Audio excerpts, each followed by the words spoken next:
인천국제공항은 거대한 벌집과도 같았다. 수천 명의 사람들이 끝없는 복도를 분주히 오가고 타일 바닥 위로 굴러가는 여행 가방 바퀴 소리, 스피커에서 계속되는 안내방송, 그리고 관광객들의 웃음소리가 끊임없는 소음의 교향곡을 만들어냈다. 그러나 그 분주한 군중 한가운데 조용한 불안이 스며들고 있었다. 김민지 순경은 결연한 표정으로 걸으며 예리한 눈으로 군중 속 모든 얼굴을 관찰했다. 그녀는 짙은 남색 경찰 제복을 입고 있었고 허리띠에는 각종 장비가 매달려 있었으며 허벅지에는 권총이 고정되어 있었다. 그녀 옆에서는 훈련된 진돗개 한백이 경계하듯 움직이며 귀를 쫑긋 세우고 촉촉한 코로 이상한 공기의 냄새를 포착하고 있었다. 한백의 광택나는 하얀 털은 공항의 밝은 조명 아래에서 빛나며 엘리트 경비견의 이미지를 완벽하게 보여주고 있었다. 회색 금속벽 근처에 설치된 ATM 기계줄 앞을 지나갈 때까지는 모든 것이 정상으로 보였다. 그런데 갑자기 한백이 멈춰 서더니 온몸이 얼어붙은 듯 굳어버렸다. 순간 한백의 목구멍에서 깊은 으르렁 소리가 나오더니 갑자기 공간을 가르는 날카로운 짖음이 울려 퍼졌다. 그 소리는 공기를 찢는 듯한 강렬한 소리였고 김민지와 주변 사람들을 깜짝 놀라게 했다. 무슨 일이야, 한백아. 김민지는 목줄을 꽉 쥐며 물었다. 그녀는 한백의 몸의 떨림이 줄을 통해 전해지는 것을 느꼈다. 그것은 긴장감과 분명한 경계심이었다. 한백은 물론 대답하지 않았지만 개의 빛나는 눈은 왼쪽에 ATM을 똑바로 응시하고 있었다. 사람들은 발걸음을 멈추고 호기심 어린 혹은 걱정스러운 표정을 짓기 시작했다. 경비원이 당황한 표정으로 다가왔다. 무슨 일이죠, 경찰관님? 그는 ATM을 쳐다보며 물었다. 유지보수팀에 이 기계를 즉시 열어보라고 해주세요. 하지만 이건 그냥 현금 인출기인데요. 경비원은 마치 구명조끼인 것처럼 무전기를 양손으로 꽉 쥐며 말을 더듬었다. 여기에는 아무것도 없어요. 그렇지 않을 겁니다. 김민지는 차갑게 대답했다. 그녀는 한백을 잘 알고 있었다. 이 개는 이유 없이 짖은 적이 한 번도 없었고 짖을 때는 정말로 위험한 무언가가 숨어 있다는 의미였다. 경비원은 서둘러 정비부서에 전화했다. 기다리는 동안 점점 더 많은 사람들이 모여들었다. 휴대폰이 들어 올려지고 그 렌즈가 김민지와 한백을 향했다. 속삭임이 시작되었다. 무슨 일이 일어나고 있는 거죠? 폭탄인가요? 아니면 누가 수상한 짓을 했나요? 수많은 시선 속에서도 김민지는 침착함을 유지했다. 하지만 그녀의 마음속에서는 심장이 빠르게 뛰고 있었다. 이는 두려움 때문이 아니라 이 순간이 모든 것을 바꿀 수 있다는 직감 때문이었다. 마침내 정비사가 도착했다. 그는 지친 모습이었고 작업복은 더러웠으며 장비는 무거워 보였다. 그는 무릎을 꿇고 떨리는 손으로 ATM의 금속 패널 나사를 하나씩 풀었다. 딸깍 소리가 길게 울려 퍼지며 숨막히는 긴장감이 감돌았다. 김민지는 한백 옆에 무릎을 꿇고 손으로 개의 비단같이 부드러운 털을 살며시 쓰다듬었다. 잘했어, 한백아. 모든 게 괜찮을 거야. 하지만 그녀 자신은 그것을 확신하지 못했다. 마지막 패널이 제거되자 ATM 내부의 어둠이 새어나오는 것 같았고 불쾌한 악취가 감돌았다. 김민지의 등줄기에 전율이 흘렀다. 한백이 다시 으르렁거렸다. 그 낮은 소리는 그 좁은 공간을 가르는 듯했다. 정비사가 손전등으로 내부를 비추었다. 부드러운 노란 빛이 들어가자 갑자기 그는 뒤로 물러나며 눈에 공포가 서렸다. ATM 안에서 좁고 차가운 공간에 웅크리고 있던 것은 한 아이였다. 소녀는 겨우 5살 정도로 보였고 몸은 말랐으며 옷은 찢어져 있었다. 어둠 속에서 그녀의 눈은 크게 떠져 있었다. 그녀를 비추는 빛의 소녀는 눈을 감았고 눈물이 더러운 뺨을 타고 흘러내렸다. 그 순간 세상 전체가 멈춘 것 같았다. 공항의 모든 소리가 사라지고 아이의 떨리는 숨소리와 김민지의 강한 심장 박동만이 남았다. 김민지는 무릎을 꿇고 눈에 눈물을 머금었지만 그녀의 목소리는 이상하리만치 부드러웠다. 괜찮아, 자기야. 우리가 여기 있어. 한백은 고개를 숙이고 조용히 다가가 소녀의 손을 핥았다. 그 행동은 이제 너는 혼자가 아니야. 모든 것이 괜찮을 거야라는 무언의 약속 같았다.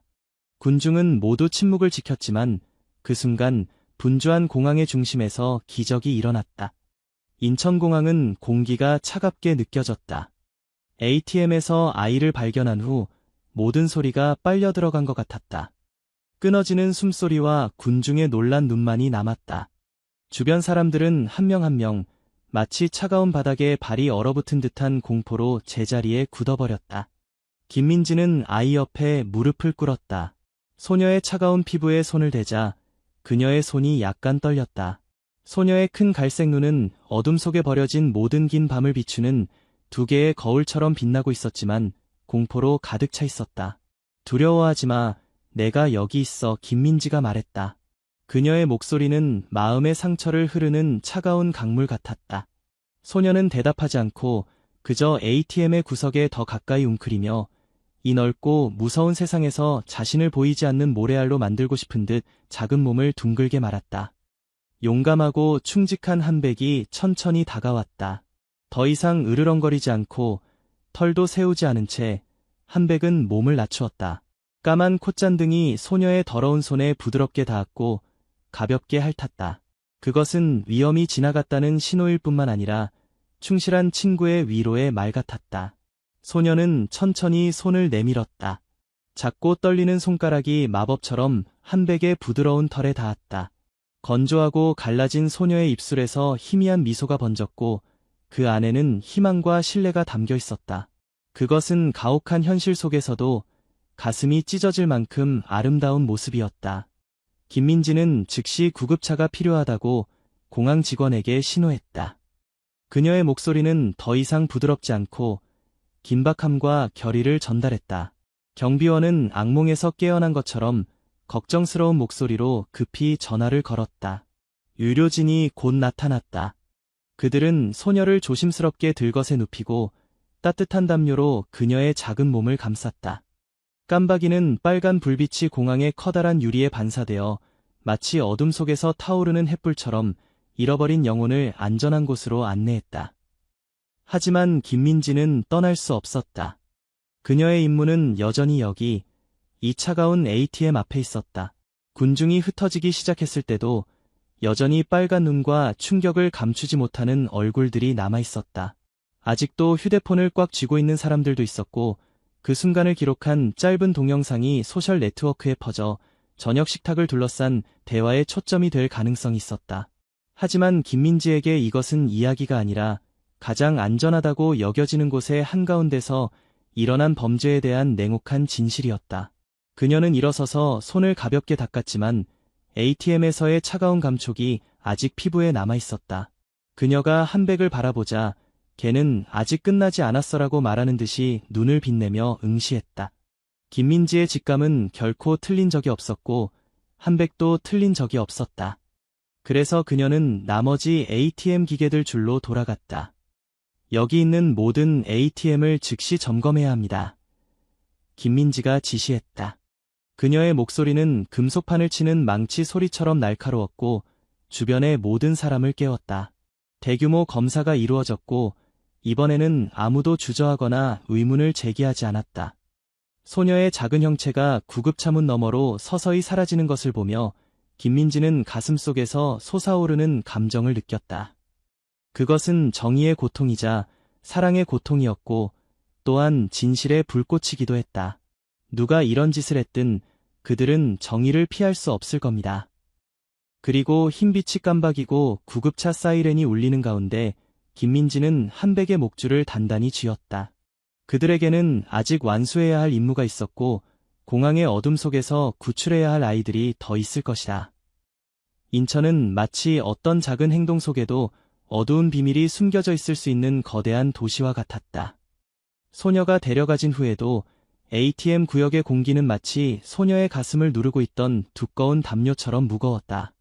김민지는 그곳에 서서 예리한 눈으로 구석구석 숨겨진 모든 곳을 살펴보았다. 그녀 옆에서 한백 역시 코를 움직이며 검은 콧잔등으로 겉보기에 무해해 보이는 공간을 깊이 들이마셨다. 모든 CCTV를 검토해야 합니다. 김민지가 말했다. 큰 소리는 아니었지만 권위가 가득한 목소리였다. 공항 직원들 무리가 즉시 그녀를 보안실로 데려갔고 거기서는 연속된 감시 화면이 과거의 모든 순간을 재생하고 있었다. 화면에서 깜박이는 푸른 빛이 숨막히는 방을 더욱 어둡게 만들었다. 흑백 영상이 깜박이며 지나갔다. 가방을 끄는 승객들, 대화를 나누는 공항 직원들, 여기저기 달리며 뛰어다니는 아이들. 하지만 그 일상적인 흐름 어딘가에 무언가 잘못된 것이 있었다. 잠깐, 거기서 멈춰주세요. 김민지가 갑자기 외쳤다. 그녀의 눈은 화면에 못 박혔다. 거기에는 가슴 왼쪽에 작은 로고가 새겨진 청회색 셔츠를 입은 정비사 유니폼을 입은 남자가 얼굴 대부분을 가리는 야구 모자를 쓰고 ATM 옆에 서 있었다. 그 남자는 특별히 눈에 띄는 것이 없었지만 그의 평범함이 김민지를 불안하게 했다. 그는 그곳에 서 있었다. 조용히 ATM 측면의 틈새로 손이 미끄러져 들어갔다. 빠른 동작으로 주변을 살폈다. 모든 것은 몇 초 만에 일어났고 그 후 남자는 도구 상자를 들고 마치 유령처럼 군중 속으로 사라졌고 흔적조차 남기지 않았다. 그 부분을 다시 재생해주세요. 김민지가 지시했고 영상이 되감기되었다. 그녀는 모든 작은 움직임을 주의 깊게 관찰하며 멈춰서 도구 상자를 확대했다. 검은 상자는 정비사의 것처럼 보였지만 확대하자 김민지는 이상한 점을 알아차렸다. 상자 모서리에서 빛나는 금속층이 드러나 오래된 외관과 전혀 맞지 않았다. 이건 보통 도구 상자가 아닙니다. 김민지가 말했다. 그의 얼굴을 더 잘 볼 수 있는 사진이 있나요? 보안 담당자는 부끄러운 듯 고개를 저었다. 남자는 너무 조심스러워서 항상 고개를 숙이거나 카메라에서 얼굴을 돌리고 있었다. 김민지의 마음속에서 그 조각들이 서서히 흐릿하지만 끔찍한 그림으로 모였다. 아이가 ATM에 갇혀 있고 남자가 몰래 접근하며 수상한 도구 상자가 등장한다. 이것은 단순한 우연의 사건일까? 아니면 공항 내에 정교한 범죄 조직이 있는 것일까? 그녀는 뒤돌아 한백을 바라보았다. 걔는 이 영상들 뒤에 아직 말해지지 않은 끔찍한 이야기가 있다는 것을 이해하는 것처럼 여전히 주의 깊게 화면을 바라보고 있었다. 그가 누구인지 확인해야 합니다. 공범자가 더 있을까요? 김민지가 경비원에게 말했다. 이 이미지를 모든 보안 게이트에 배포하세요. 그를 공항에서 나가지 못하게 하세요. 작전이 시작되었다. 체크인 카운터, 화장실, 화물 창고에 이르기까지 공항 구석구석이 뒤져졌다. 경비원들은 각 티켓을 확인하고 카메라에 포착된 남자의 이미지와 비교했다. 기내 방송 스피커가 울렸지만 이번에는 비행기의 주의를 요청하기 위함이 아니라 무언의 경고를 바라기 위함이었다. 김민지는 계속 움직였다. 그녀는 수면 아래 경류가 흐르는 호수처럼 표면적으로는 조용하지만 내면의 긴장감이 퍼져가는 것을 느꼈다. 그들이 수색을 계속하고 있을 때 갑자기 짐 담당자가 다가왔다. 그의 얼굴은 창백했다. 제가 그를 본 것 같습니다. 그가 오래된 창고 문을 통해 직원 구역으로 들어갔어요. 그 정보는 숨막히는 공기에 불을 지르는 것과 같았다. 김민지는 즉시 무전기를 켜고 창고 주변을 봉쇄하라고 지시했다. 그녀와 한백이 선두에 서서 좁은 복도를 빠르게 미끄러지듯 걸었다. 빠른 숨소리에 섞여 발소리가 울렸다. 창고문 앞에서 한백이 크게 짖었다. 개의 몸은 활시위처럼 긴장되어 있었다. 김민지는 깊게 숨을 들이쉬고 총을 쥔 손에 힘을 주었다. 그녀의 눈은 결의에 빛났다. 그녀가 팀원들에게 신호하자 문이 걷어차였다. 내부는 어둠이 불길한 침묵으로 그들을 맞이했다. 상자들이 쌓여 있고 먼지와 답답한 공기가 있었지만 수상한 남자의 흔적은 없었다. 그러나 한백은 멈추지 않았다. 걔는 방 구석에 있는 금속 캐비넷으로 돌진하여 문을 격렬하게 핥히었다. 지옥의 비명처럼 금속 소리가 달그락거렸다. 김민지는 달려가 옷장 문을 3개 열었다. 안에는 카메라에서 본 것과 같은 청색 작업복 외에는 아무것도 없었다. 그녀는 셔츠를 움켜쥐고 천에서 차가운 공기를 느꼈다. 그는 여기 있었고 그들보다 한 발 앞서 있었지만 이제는 사라졌다. 용의자는 아직 체포되지 않았지만 김민지는 범죄의 해결에 한 걸음 더 가까워지고 있다는 것을 알고 있었다. 이 공항 어딘가에 남자는 아직 숨어 있었고 구출이 필요한 더 많은 아이들이 있을 수도 있었다. 김민지의 눈에 불꽃이 타올랐다. 그녀와 한백은 진실을 알 때까지 멈추지 않을 것이다. 인천공항은 긴장된 공기로 감싸여 있었다. 원래 붐비던 통로도 이제는 차가워졌다. 네온 불빛이 하얀 타일 바닥에 반사되어 길고 흐릿한 빛의 줄을 만들어냈다. 김민지는 보안실 중앙에 서서 마치 혼란스러운 영화처럼 되감기되는 흑백 영상을 지켜보고 있었다. 공항 전체를 검색했지만 아직 그를 발견하지 못했습니다. 경비원이 실망으로 가득 찬 목소리로 말했다. 김민지는 대답하지 않았다. 그녀는 입술을 굳게 다물고 한백 옆에 가만히 앉아 기를 세우고 마치 주인과 함께 생각하고 있는 것처럼 눈을 빛내고 있었다. 진실이 베일처럼 아직 무언가가 숨겨져 있다는 느낌. 비게이트 카메라를 다시 재생해주세요. 김민지가 지시했다. 화면의 영상은 인적이 드문 복도의 교차점으로 넘어갔다. 빈 수화물 카트가 굴러가고 있었다. 그리고 그곳에 청록색 작업복을 입고 검은 도구 상자를 든 남자의 실루엣이 나타났다. 그는 복도를 재빨리 걸었고 눈은 경계심 가득해 주위를 살폈다. 김민지는 깊게 숨을 들이쉬었고 가슴 속에서 분명하게 심장 박동을 느꼈다. 확대하고 멈춰주세요. 남자가 비상구문에 손을 대는 순간 영상이 멈췄다. 그의 손가락은 미끄러운 유리에 희미한 흔적을 남겼다. 거기서 지문이 발견될 수도 있어요. 그녀는 눈을 빛내며 말했다. 법의학팀을 즉시 현장에 보내고 결과를 기다려봅시다. 김민지와 한백은 계속해서 공항을 샅샅이 수색했다. 그들은 발소리만 남은 끝없는 복도와 비어있는 영상실을 걸어 다녔다. 모든 것이 어두운 비밀을 품고 있는 것 같았다. 갑자기 한백이 사슬을 세게 당기며 직원용 사물함을 향해 달려갔다. 김민지는 부드럽지만 조심스럽게 빠르게 따라갔다. 내 발이 사물함 앞에서 멈췄고 코를 문에 대고 숨소리가 빨라졌다. 열쇠가 필요합니다. 김민지가 말하자 즉시 직원이 열쇠를 가져와 손에서 달그락거렸다. 옷장 문이 열리자 먼지가 솟아오르고 김민지는 숨을 삼켰다. 안에는 지퍼가 열린 큰 여행 가방이 있었다. 그녀는 장갑을 끼고 천천히 가방을 열었다. 더러운 담요, 빈 물병, 그리고 먼지와 흙으로 뒤덮인 어린 고양이 모양의 연한 분홍색 인형. 김민지는 등골이 서늘해지는 것을 느꼈다. 그녀는 앉아서 작은 신발을 손에 쥐었다. 그녀의 마음에 ATM에서 발견한 소녀의 모습이 다시 떠올랐다. 그녀의 피부는 떨리고 눈은 공포에 질려 있었다. 그들은 공항을 인신매매의 경로로 사용하고 있습니다. 그녀가 말했다. 아이들은 ATM 구석에 숨겨져 있다가 어딘가로 보내질 거예요. 그녀의 마음에 정의로운 분노가 치솟았다. 우리가 직면하고 있는 것은 단 한 명의 범죄자가 아니라 세련되고 냉혹한 인신매매 조직입니다. 그들은 공항의 혼란과 소음을 이용해 무고한 아이들을 숨기고 지구상에서 가장 안전한 장소를 지옥으로 바꿉니다. 경찰서에서의 발표가 김민지의 생각을 중단시켰다. 그들은 무전으로 지문을 확인했다고 전했다. 이 남자의 이름은 박주원입니다. 공항시설부에서 일했지만 6개월 전에 해고되었습니다. 인신매매 범죄와 관련된 전과가 있습니다.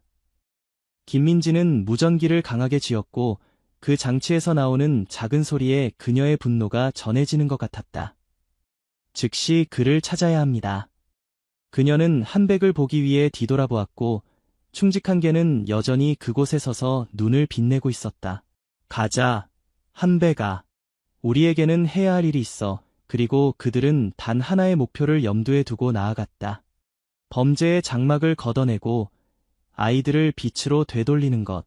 이제 인천공항은 지하 전장과 같았다. 경비원과 경찰관이 여기저기 움직이며 마치 지뢰밭을 걷는 것처럼 한 걸음 한 걸음 조심스럽게 행동했다. 김민지와 한백이 선두에 서서 그들의 작은 실루엣이 긴 복도를 미끄러지듯 움직였고 푸른색과 흰색 빛의 깜박임이 빛과 어둠에 번갈아 나타나는 반전을 만들었다. 용의자가 서쪽 창고 구역에 숨어 있을 가능성이 있습니다. 무전기에서 목소리가 들려왔고 그 낮은 소리는 김민지의 심장 박동과 섞이는 것 같았다. 알겠습니다. 우리는 서쪽으로 이동 중입니다. 김민지는 차분한 목소리로 대답했지만 불타오르는 분노를 담고 있었다. 그녀는 한백의 목줄을 단단히 쥐었다. 충직한 개는 그것을 느끼는 듯 기를 세우고 항상 코를 움직이며 공기 중의 흔적을 찾고 있었다. 그들은 금속 컨테이너가 미로처럼 쌓여있는 화물 구역을 걸었다. 천장에서 흔들리는 노란 빛이 차가운 콘크리트 바닥에 그림자를 들이우며 주변이 곧 무너질 것 같은 함정처럼 보였다. 갑자기 한백이 멈춰서더니 개는 으르렁거리며 앞발로 바닥을 긁고 깨지기 쉬움이라고 쓰인 큰 컨테이너를 향해 달려갔다. 제 부하들이 이 구역을 포위하고 있습니다. 김민지가 신호했다. 청색 작업복을 입은 인형이 빠르게 움직이며 유령처럼 조용히 둘러쌌다. 김민지는 총을 옆구리에 두고 한 걸음씩 천천히 앞으로 걸었다. 그녀는 컨테이너 문에 귀를 기울여 작은 소리를 들었다. 숨소리, 속삭임, 혹은 좁은 공간에서 무언가가 부딪히는 소리였지만 안에 살아있는 무언가가 있다는 것을 알기에 충분했다. 경찰입니다. 즉시 문을 열어주세요. 김민지는 큰 소리로 외쳤다. 폐쇄된 공간에 그 목소리가 울려 퍼졌지만 그에 대답하는 것은 끔찍한 침묵뿐이었다. 더 이상 기다리지 않고 김민지는 명령을 내렸다. 직원 2명이 재빨리 도구를 사용하여 자물쇠를 부쉈다. 딸깍 소리는 마치 카운트다운 시계의 박동처럼 들렸다. 한백이 더 강하게 으르렁거리자 개는 뛰어올라 눈을 빛내며 어떤 상황에도 뛰어들 준비가 되어 있었다. 마침내 자물쇠가 열렸을 때 김민지는 문을 강하게 당겼다. 손전등의 빛이 깊은 어둠을 뚫고 컨테이너를 비추었다. 그리고 모두가 숨을 멈추는 장면이 펼쳐졌다. 말랐고 창백한 아이들 4명이 컨테이너의 구석에 웅크리고 있었다. 눈은 크게 떠져 깊은 공포를 반영하고 있었다. 그들은 흙과 먼지로 뒤덮인 야른 셔츠를 입고 있었다. 작은 여자아이가 얼굴을 들어보았다. 입술은 보라색이었고 목소리는 약하고 떨렸다. 도와주세요. 도와주세요. 더 이상 기다릴 수 없었던 김민지는 재킷을 벗어 소녀에게 둘러주었다. 다른 아이들도 의료진에게 한 명씩 도움을 받았다. 빛으로 돌아오고 손에 온기를 느끼자 그들의 눈은 서서히 부드러워졌다. 한백이 옆에 앉았고 걔는 가장 작은 남자아이의 손을 부드럽게 핥았다. 그 행동은 사랑과 부드러움이 가득한 제스처였다. 소녀는 약간 미소 지었고 거칠어진 입술은 마치 추운 겨울에 피는 꽃처럼 열렸다. 하지만 김민지는 임무를 잊지 않았다. 박주원은 어디 있습니까? 그녀는 주변을 둘러보며 급히 물었다. 아직 그의 모습을 보지 못했습니다. 어쩌면 남쪽 출구로 도망가려고 하는지도 모릅니다. 경비원이 긴박한 목소리로 대답했다. 가자, 한백. 그리고 그들은 다시 추적에 나섰다. 무거운 비상구 문이 밀려 열렸다. 그들의 발이 내려가자 금속 계단이 달그락거렸다. 모든 발걸음이 충동이었고 모든 회전이 악당이 도망칠 기회였다. 김민지는 그를 보았다. 남자는 청회색 작업복을 입고 야구 모자를 쓰고 있었다. 그는 얼굴을 돌렸고 자신이 발견되었다는 것을 알았을 때 공포로 눈을 빛냈다. 출구가 없었기 때문에 그는 직원구역으로 이어지는 문이 있는 좁은 복도로 달려갔다. 한백, 붙잡아. 김민지가 명령했다. 충직한 개는 번개처럼 일어서서 비단 같은 털 아래로 근육이 물결쳤다. 문이 닫히기 전에 한백은 재빨리 앞으로 나아가 소매를 잡아 땅으로 끌어내렸다. 김민지는 빠르게 다가가서 무릎을 꿇고 그를 뒤집었다. 박주원 씨, 체포됐습니다. 남자는 숨을 헐떡이며 눈을 미쳐 돌렸다. 당신은 이해하지 못할 거예요. 저는 단지 작은 연결고리일 뿐이에요. 더 많은 아이들이 있습니다. 더 많은 아이들이. 그 말은 칼로 김민지의 가슴을 찔렀다.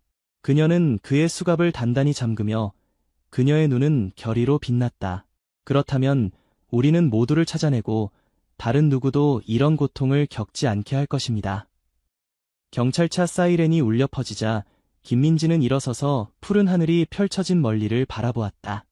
그녀는 이 전쟁이 아직 길다는 것을 알고 있었지만 한백이 옆에 있고 끝없는 용기와 사랑으로 마지막 아이가 안전하게 돌아올 때까지 결코 멈추지 않을 것이다. 수갑이 박주원의 손목을 조이자 인천공항의 공기는 얼어붙은 듯했다. 깜박이는 경찰 조명이 유리벽에 반사되어 마치 일정한 경고처럼 빨간색과 파란색 빗줄기를 만들었다. 김민지는 표정 없이 서 있었지만 그녀의 눈에는 여전히 꺼지지 않는 불꽃이 타오르고 있었다. 그녀 옆에서 한백도 여전히 준비태세를 유지하고 있었다. 그의 날카로운 눈은 고개를 숙인 용의자에게서 떠나지 않았다. 저는 사슬의 작은 고리에 불과해요. 더 많은 사람들이 있습니다. 더 많은 아이들이 있습니다.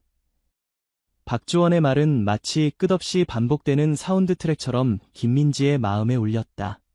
그녀는 그를 똑바로 바라보았고 경찰 조명에서 나오는 차가운 푸른 빛이 그의 창백한 얼굴을 타고 흐르는 땀방울 하나하나를 강조했다.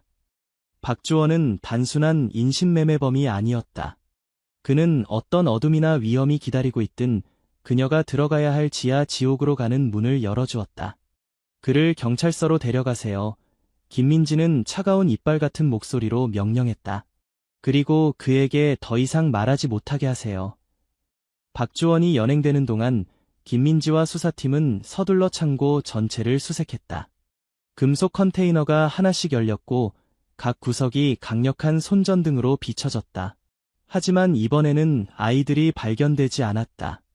오래된 담요, 빈 물병, 버려진 작은 장난감 등 희미한 흔적만이 남아있었다. 천으로 만든 인형이 컨테이너 구석에 옆으로 놓여 있었고 둥근 플라스틱 눈이 천장을 바라보고 있었다. 김민지는 그것을 집어들고 손가락으로 거친 섬유 하나하나를 만졌다. 그녀는 궁금해했다. 끝없는 어둠 속에서 온기를 찾기 위해 도대체 몇 명의 아이들이 인형을 꽉 껴안았을까? 우리는 형제를 찾았습니다. 뒤에서 목소리가 들렸다. 그것은 작전을 조정하기 위해 파견된 연방 직원 김태우였다. 단서만 있을 뿐입니다.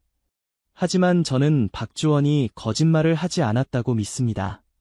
그는 조직 전체의 작은 연결고리에 불과합니다. 복잡한 범죄죠. 김태우는 생각에 잠긴 얼굴로 고개를 끄덕였다. 그의 휴대폰과 컴퓨터를 조사한 결과 암호화된 메시지와 숨겨진 애플리케이션이 거래가 존재했습니다. 조사해보니 이 노선은 인천뿐만 아니라 전국의 많은 공항에서 운영되고 있는 것 같습니다. 김민지는 인형을 손에 쥐고 낡은 천이 손바닥에 스치는 것을 느꼈다. 우리는 더 빨리 움직여야 합니다.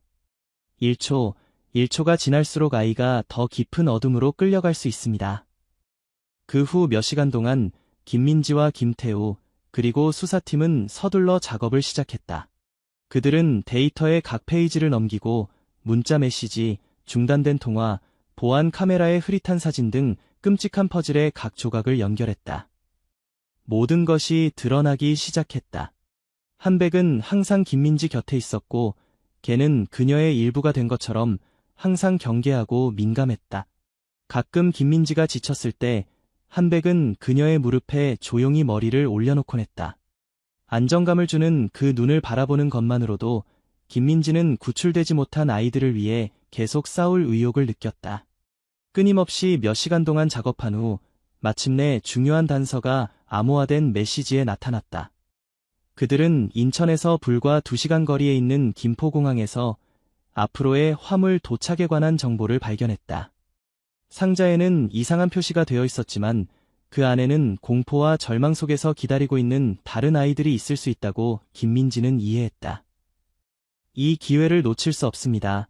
김민지의 목소리는 결의로 가득 차 있었다. 대책본부를 구성하고 차량과 장비를 준비해주세요. 더 이상 아이들을 그런 고통 속에 두지 않을 겁니다. 김태우는 경외와 존경심으로 눈을 빛내며 고개를 끄덕였다. 현지 부대에 통보하겠습니다. 선적을 막기 위해 모든 수단을 동원하겠습니다. 경찰차가 떠나는 가운데 김민지는 창밖을 바라보았다. 하늘은 서서히 푸르러지고 첫 번째 햇살이 나타나 밤의 어둠을 밀어냈다. 그녀가 한백의 손을 잡자 걔는 격려의 말처럼 부드럽게 으르렁거렸다. 조용히 우리가 너희를 구할 거야. 한백이 속삭였다. 그러면 어떤 아이도 다시는 그 끔찍한 날들을 경험할 필요가 없을 거야. 그 순간 김민지는 단순한 경찰관이 아니라 잃어버린 작은 영혼들을 위한 터널 끝에 비치기도 했다. 싸움은 아직 길지만 그녀는 용기와 따뜻한 마음으로 빛이 어둠을 이길 것이라고 믿었다. 특수부대 차량 행렬은 사라져가는 밤 속에서 타오르는 빨간색과 파란색 불꽃처럼 조명을 회전시키며 고속도로를 달렸다. 차 안은 숲속처럼 조용했다. 김민지는 앞좌석에 앉아 눈을 크게 뜨고 앞을 응시했다. 김포공항은 불과 몇 마일 앞에 있었다. 뒷좌석에서는 한백이 웅크리고 누워 있었지만 기는 항상 쫑긋 서서 명령을 기다릴 준비가 되어 있었다. 목표가 제6창고에 나타났습니다. 요원박의 목소리가 무전으로 알려왔다. 트럭에 컨테이너를 싣는 준비를 하고 있었습니다. 안에 아이들이 있는 것을 확인했습니다. 김민지의 마음이 조여들었고 피로는 사라지고 분노의 불꽃이 타올랐다. 그녀는 한백의 목줄을 단단히 쥐었고 충직한 개의 온기가 그녀를 현실로 데려오는 밧줄처럼 느껴졌다. 차가 급브레이크를 걸자 운전자가 도착했습니다. 라고 외쳤다. 타이어가 노면과 마찰하여 길을 찢는 듯한 소리가 났다. 김민지는 문을 열고 뛰어내렸다. 한백은 즉시 그녀를 따라 네 발로 자갈길을 가볍게 달렸다. 거대한 벽처럼 컨테이너가 쌓인 제6창고 구역이 그들 앞에 나타났다. 차가운 공간과 노란 네온이 이 장소를 비현실적으로 만들었다. 하얀 트럭이 마당 한가운데 서 있었고 트렁크 문이 약간 열려 있었다. 박주원과 그의 공범자들의 그림자가 마지막 화물을 운반하고 있었다. 멈춰! 김민지가 외쳤다. 그 목소리가 허공에 울려 퍼졌다. 범인들은 놀랐고 그중 한 명이 즉시 총을 꺼냈지만 때는 이미 늦었다. 특수부대가 내 방향에서 달려들었고 총성이 울려 퍼지며 손전등이 밝게 깜박였다. 한백, 공격해. 김민지가 명령했다. 걔는 화살처럼 돌진하여 총잡이를 정확히 노렸다. 한백은 뛰어올라 날카로운 이빨이 팔에 박혔고 총이 땅에 떨어졌다. 범인은 고통으로 비명을 질렀지만 저항할 수 없었다. 특수부대는 즉시 그와 다른 사람들을 제압했다. 김민지는 멈추지 않고 열린 컨테이너로 달려가 문을 3개 열었다. 실내에서는 손전등이 어둠 속에서 크게 뜬 작고 마른 얼굴들을 비추고 있었다. 몇 명의 아이들이 야른 담요 속에 웅크리고 추위와 공포로 몸을 떨고 있었다. 괜찮아, 너희들은 이제 안전해. 김민지는 마치 자장가를 부르는 것처럼 부드러운 목소리로 말했다. 그녀는 무릎을 꿇고 팔을 벌렸고 아이들은 이것이 단순한 꿈이 아닌지 두려워하는 듯 한 걸음씩 다가오기 시작했다. 한백도 앞으로 걸어갔고 걔는 꼬리를 흔들었다. 검은 코가 금발 소녀의 작은 손에 부드럽게 닿았다. 소녀는 조심스럽게 한백의 머리에 손을 올렸고 눈은 희망으로 빛났다. 그 행동이 문을 연 것처럼 다른 아이들도 따뜻함과 안전을 찾아 김민지와 한백 주변에 모이기 시작했다. 곧 구급차와 유료팀이 도착했다. 아이들은 들것에 실려 따뜻한 담요로 감싸졌고 마실 물이 제공되었다. 아이들의 얼굴에는 눈물이 흘러내렸지만 이번에는 공포 때문이 아니라 악몽이 끝났다는 것을 알게 된 안도감 때문이었다. 모든 것이 정리되었을 때 김민지는 박주원 앞에 섰다. 그는 바닥에 앉아 있었고 손에는 수갑이 채워져 있었으며 눈은 공허했다. 아직 얼마나 많은 아이들이 있습니까? 그녀의 목소리는 크지 않았지만 어둠을 꿰뚫을 만큼 강했다. 박주원은 말이 없었지만 김민지의 응시 앞에 굴복하는 것 같았다. 다른 많은 장소에서 온 10여 명의 아이들, 어디에서도 찾을 수 없을 겁니다. 우리가 찾아볼 것입니다. 김민지는 대답했다. 그녀의 눈에는 자비가 보이지 않았다. 우리는 결코 포기하지 않을 테니까요. 며칠 후 아이들은 가족과 재회하거나 특별 보호시설에 들어갔다. 경찰은 박주원에게서 수집한 정보를 바탕으로 인신매매 조직에 더 많은 연결고리를 끊고 잔인한 사람들의 손에서 수십 명의 작은 생명을 구했다. 김민지와 한백은 공식적으로 표창을 받았다. 메달이 가슴에 고정되자 갈채가 보내졌지만 김민지는 단지 부드러운 미소를 지을 뿐이었다. 그녀에게 가장 큰 보상은 한백의 모든 짖음, 그녀가 달리는 한 걸음 한 걸음이 잃어버린 작은 영혼들에게 빛을 가져다 주는데 기여한다는 것을 알고 아이들이 안전하다는 것을 보는 것이었다. 시상식 후 김민지와 한백은 ATM에서 처음 발견된 소녀를 방문했다. 소녀는 병원 침대에 앉아 있었지만 얼굴은 장밋빛이 되었고 눈은 다시 빛나고 있었다. 한백을 보자 그녀는 웃음을 터뜨리고 작은 팔을 뻗어 개의 목을 안았다. 김민지는 침대 옆에 앉아 그녀의 손으로 소녀의 부드러운 머리카락을 부드럽게 쓰다듬었다. 이제 너는 다시는 두려워할 일이 없을 거야. 그녀는 약속했다. 창문 밖에서는 푸른 잔디 위로 따뜻한 햇살이 퍼지고 있었다. 구출된 아이들뿐만 아니라 김민지와 한백에게도 새로운 날이 시작되었다. 그들은 자신들의 여정이 아직 길다는 것을 알고 있었지만 따뜻한 마음과 용기를 가지고 계속해서 가장 어두운 곳에 희망과 빛을 가져다 줄 것이다. 이 이야기는 단순한 범죄 수사물이 아니라 인간의 가장 어두운 면과 가장 밝은 면을 동시에 보여주는 이야기이다. 김민지와 한백의 끊임없는 헌신과 용기는 가장 연약한 이들을 보호하려는 불굴의 의지를 보여준다. 그리고 그 과정에서 우리는 모두가 어둠 속에서도 빛을 찾을 수 있다는 것을 배운다. 인천공항의 붐비는 통로에서 한 진돗개의 날카로운 짖음이 한 아이의 생명을 구했고 그것은 더 많은 아이들을 구하는 연쇄 반응을 일으켰다. 때로는 가장 작은 행동이 가장 큰 변화를 만들어낸다는 것을 우리에게 상기시켜준다. 그리고 김민지와 한백이 새로운 하루의 햇살 속으로 걸어나가는 동안 그들은 아직 발견되지 않은 아이들이 있다는 것을 알고 있었다. 그러나 그들은 또한 어둠이 항상 빛에 굴복한다는 것도 알고 있었다. 그것이 그들이 싸우는 이유이며 그것이 그들이 결코 포기하지 않을 이유이다. 이 이야기가 당신의 마음에 울림을 주었다면 주저하지 말고 공유하여 커뮤니티에 더 좋은 것을 전파하세요. 다음 의미 있고 감동적인 이야기를 놓치지 않도록 좋아요, 공유, 특히 채널 구독을 잊지 마세요. 여러분의 구독은 우리가 사랑, 친절함, 그리고 인생의 소중한 교훈으로 가득 찬 이야기를 계속 전달하는 큰 원동력입니다. 다음 영상에서 만나요. 여러분의 평화와 행복을 기원합니다. 서울의 화려한 강남구에 위치한 금빛 물결 레스토랑은 특별한 저녁 시간을 맞이하고 있었다. 유리창 너머로는 한강의 야경이 펼쳐졌고 실내는 고급스러운 샹들리에 아래 세련된 고객들로 가득했다. 실내에 흐르는 클래식 음악과 고급 식기가 부딪히는 소리가 우아한 분위기를 더했다.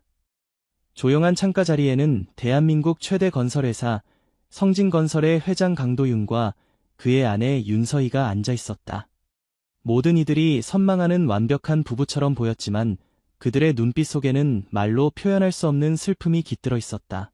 3년 전 그들의 유일한 아들 재훈이 교통사고로 세상을 떠난 후 두 사람 사이에는 보이지 않는 벽이 생겼다. 그들은 슬픔을 각자의 방식으로 삼키며 점점 더 서로에게서 멀어져 갔다. 도윤은 와인잔을 들어 한 모금 마셨다. 그의 얼굴에는 50대임에도 여전히 카리스마가 넘쳤다. 강직한 이목구비와 눈빛에서는 그가 왜 비즈니스 세계에서 성공했는지를 짐작할 수 있었다. 반면 서희는 우아함과 지성을 겸비한 48세의 여성으로 한때 유명 아트 갤러리의 큐레이터로 일했었다. 그녀의 고급스러운 진주 목걸이와 세련된 드레스는 그녀의 사회적 지위를 보여주었지만 그녀의 눈에는 깊은 허무함이 깃들어 있었다. 오늘 와인은 어떠세요, 회장님? 소믈리에가 공손히 물었다. 도윤이 고개를 끄덕이려는 찰나 레스토랑 입구에서 소란이 일어났다. 안 돼요. 먹지 마세요. 당신 아내가 독을 탔어요. 찢어진 옷을 입은 한 소녀가 레스토랑 안으로 뛰어들었다.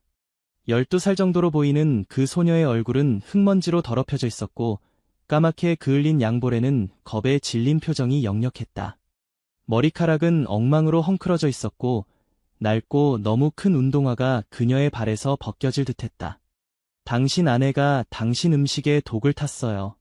제발 먹지 마세요. 소녀는 다시 외쳤다. 순식간에 레스토랑 내부의 모든 시선이 그들을 향했다. 서희는 충격으로 얼굴이 창백해졌고 도유는 혼란스러움을 감추지 못했다. 웨이터들이 급히 달려왔고 보안 요원이 소녀를 제지하려 했다. 이게 무슨 소리야? 넌 누구지? 도윤이 차분하게 물었다. 소녀는 보안 요원의 소나기에서 벗어나려 버둥거리며 외쳤다. 제 이름은 소라예요. 제발 믿어주세요. 제가 거짓말하는 게 아니에요. 당신 아내와 안경 쓴 남자가 얘기하는 걸 들었어요. 그들이 당신을 해치려고 해요. 서희는 자리에서 벌떡 일어났다. 이 더러운 거지 애가 무슨 소리를 하는 거야. 당장 내보내세요. 도윤은 직감적으로 무언가 이상하다고 느꼈다. 그는 앞에 놓인 스테이크를 바라보았다. 평소라면 그는 서희의 말을 전적으로 믿었을 것이다. 하지만 최근 그들의 관계가 예전 같지 않았고 서희의 행동에도 수상한 점이 있었다. 잠깐만, 도윤이 손을 들어 보안 요원을 저지했다.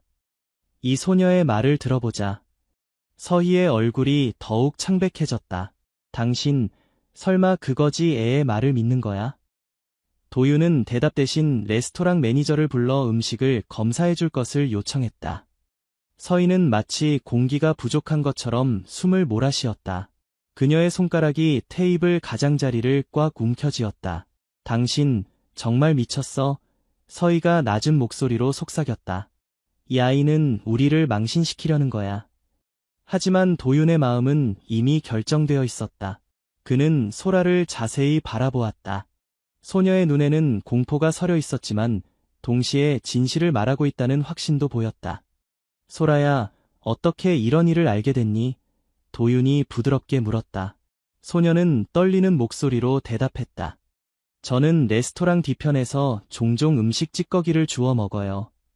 오늘 저녁에 창문 밑에 있었는데 안에서 당신 아내와 안경 쓴 남자가 이야기하는 걸 들었어요. 그 남자가 흰색 가루를 주면서 말했어요. 이걸 강 회장의 음식에 넣으면 된다. 아주 조금만 넣어도 효과가 있을 거다.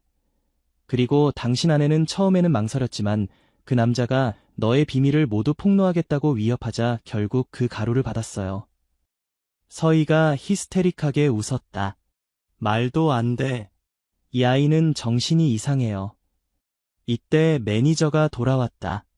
그의 표정은 심각했다. 회장님, 음식에서 이상한 물질이 발견되었습니다. 정확히 무엇인지는 알 수 없지만 저희 셰프가 평소와 다른 냄새와 색깔을 감지했습니다. 순간 식당 안이 조용해졌다. 서희의 얼굴에서 핏기가 완전히 사라졌다.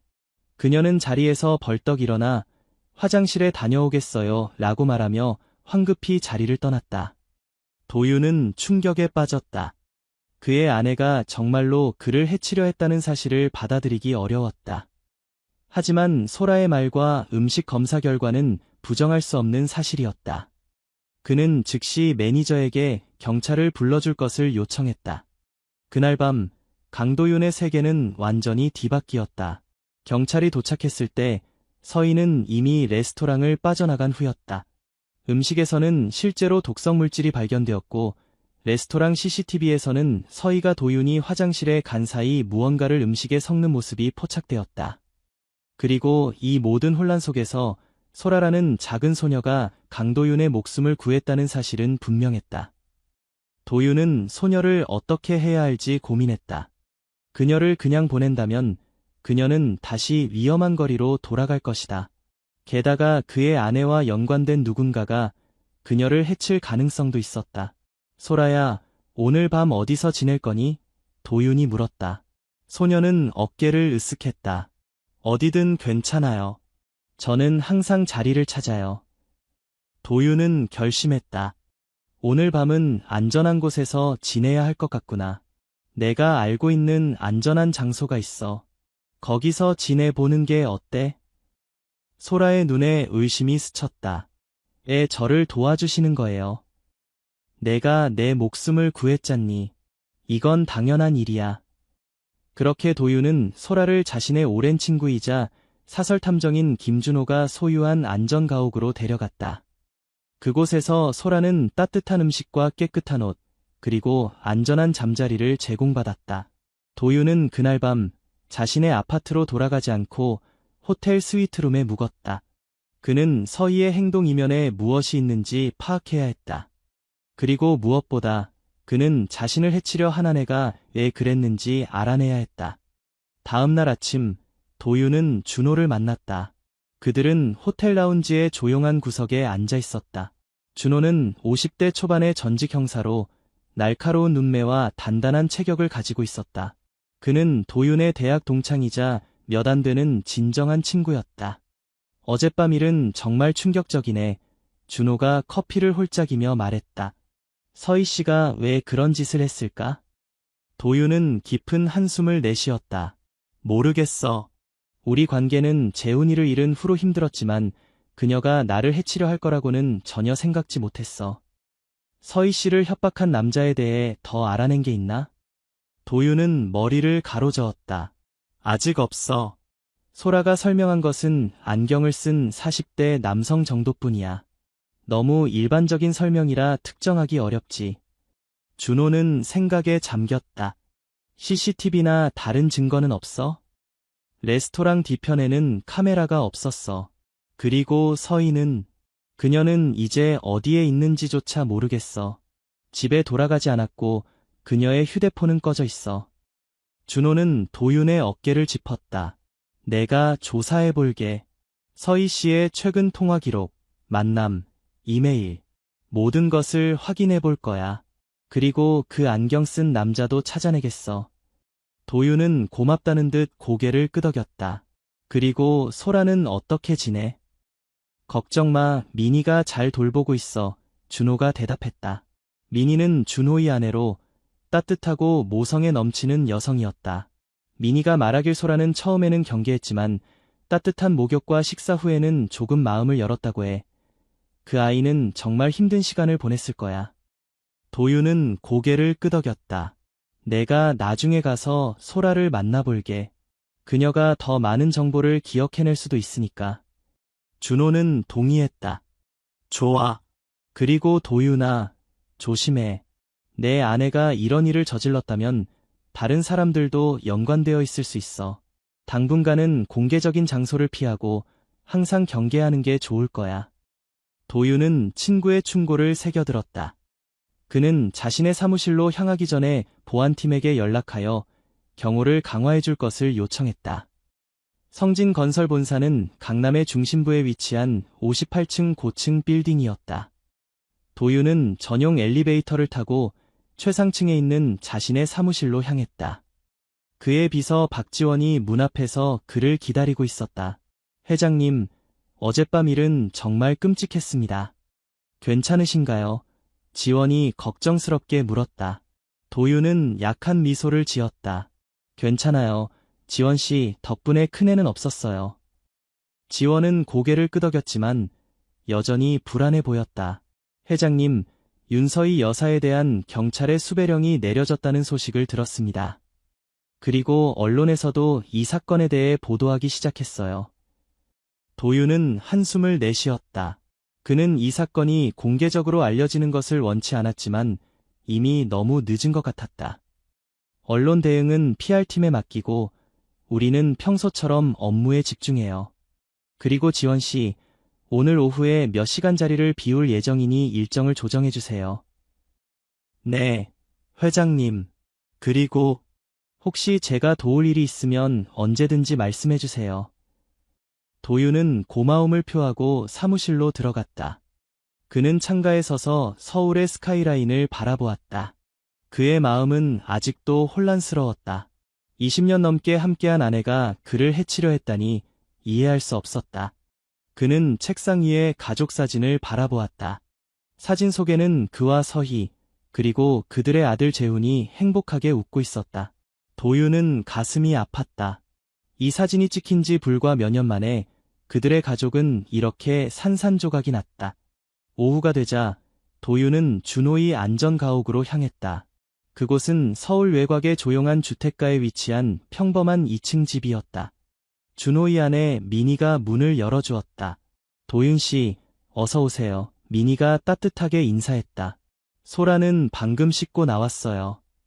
제가 새 옷도 사다 줬는데 처음으로 웃는 모습을 보였어요. 도윤은 감사의 마음을 표했다. 미니 씨, 정말 고마워요. 소라는 어디 있나요? 미니는 그를 거실로 안내했다. 소라는 창가에 앉아 밖을 바라보고 있었다. 그녀는 새 옷을 입고 깨끗이 씻은 상태였지만 여전히 경계심 가득한 눈빛이었다. 안녕, 소라야. 도윤이 부드럽게 말했다. 소라는 고개를 돌려 그를 바라보았다.